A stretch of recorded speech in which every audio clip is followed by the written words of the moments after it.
இன்றைக்கான மினி விலாகில் நம்ம என்ன பார்க்க போகிறோம்னு பார்த்தீங்கன்னா சூப்பரான எறா பிரியாணி தான் செய்ய போகிறோம். அட்டகாசமாக இருக்கும் டேஸ்ட்டு. கண்டிப்பாக மிஸ் பண்ணாமல் ட்ரை பண்ணி பாருங்கள். இதே மெத்தடில் செஞ்சு பாருங்கள்.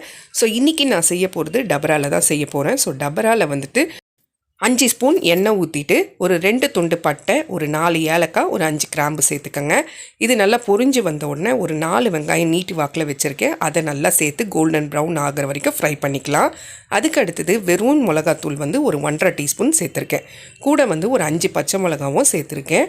இப்போ இதை எல்லாமே ஒன்று போல் நல்லா வதக்கி விட்டுருங்க. அப்போ தான் வந்து கலர் கொடுக்கும். ஸோ அதுக்கு அடுத்தது நம்ம என்ன வந்து சேர்க்க போகிறோம்னா தக்காளி வந்து ஒரு 5 தக்காளி நீட்டி வாக்கில் கட் பண்ணி வச்சுருக்கேன். அதையும் சேர்த்துக்கலாம். இப்போ இதெல்லாம் வதங்கி வர டைமில் நான் அரிசி ஊற வச்சிடுறேன். இன்றைக்கி நான் 4 கிளாஸ் அரிசி ஊற வச்சுருக்கேன், பாஸ்மதி ரைஸ். ஸோ இப்போ வெங்காயம், தக்காளி, பச்சை மிளகாய் இதெல்லாம் வதங்கி வர டைமில் நம்ம வந்துட்டு 2 டீஸ்பூன் இஞ்சி பூண்டு பேஸ்ட்டு சேர்த்துட்டு அதையும் நல்லா வதக்கி விட்டுடலாம், பச்சை வாசனை போகிற வரைக்கும். அதுக்கப்புறம் ஒரு கட்டு கொத்தமல்லியில் பாதி எடுத்து சேர்த்துக்கிறேன். அடுத்தது பாதி வந்துட்டு புதினா வந்து சேர்த்துக்கிறேன். மீதி எடுத்து வச்சுருக்கேன். ஸோ இதை வந்துட்டு இப்போ நல்லா வதக்கி விட்டுடலாம். எல்லாமே நல்லா ஸ்மாஷ் ஆகி வரும்போது இப்போ வந்துட்டு நம்ம 1 கிலோ எறா எடுத்து வச்சுருக்கோம். அதை நல்லா க்ளீன் பண்ணி கழுவி வச்சுருக்கேன். அதையும் சேர்த்துக்கலாம். மீடியமான சைஸ் எறா தான், ரொம்ப பெருசும் கிடையாது, ரொம்ப பொடியும் கிடையாது. மீடியமான சைஸ் எறா எடுத்திருக்கேன். அதை வந்து ஒரு 2 நிமிஷம் சேர்த்துட்டு வதக்கிட்டு இப்போ கல்லுப்பு ஒரு கைப்பிடி அளவு சேர்த்துக்கிறேன். மஞ்சத்தூள் வந்துட்டு ஒரு 1/2 டீஸ்பூன் சேர்த்துட்டு இப்போ காஷ்மீரி சில்லி பவுடர் ஒரு டீஸ்பூன் சேர்த்துக்கிறேன், சின்ன டீஸ்பூனில் கலருக்காக.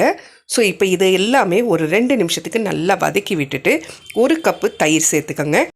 லெமன் வந்துட்டு ஒரு 1/2 லெமனை பிழிஞ்சு விட்டுருக்கேன். ஸோ இப்போ இது எல்லாத்தையும் ஒரு 2 நிமிஷத்துக்கு நல்லா வதக்கிட்டு நான் இப்போ தண்ணி சேர்த்துக்கிறேன். 4 கிளாஸ் அரிசிக்கு 6 கிளாஸ் தண்ணி சேர்த்துக்கிறேன். அதாவது 1 கிளாஸ் அரிசிக்கு 1.5 கிளாஸ் தண்ணி பதத்துக்கு சேர்த்துக்கிறேன். சேர்த்துட்டு எல்லாத்தையும் நல்லா கலந்து விட்டுட்டு அது கொதி வர டைமில் அரிசியை நல்லா தண்ணி வடிகட்டிட்டு அதுக்கப்புறம் வந்து நம்ம சேர்த்துக்கலாம்.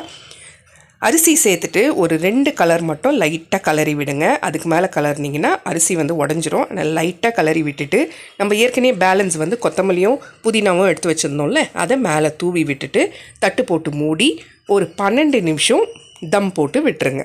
நல்ல வெயிட்டான பாத்திரத்தை தம் போட்டு விட்டுருங்க. 12 நிமிஷத்தில் ஓப்பன் பண்ணி பார்த்தீங்கன்னா தண்ணியெல்லாம் சுண்டி அரிசியெல்லாம் நல்லா நீட்டாக இருந்து சூப்பராக எறா பிரியாணி ரெடி ஆகிடும். கண்டிப்பாக மிஸ் பண்ணாமல் ட்ரை பண்ணி பாருங்கள். செம்ம டேஸ்ட்டாக இருக்கும்.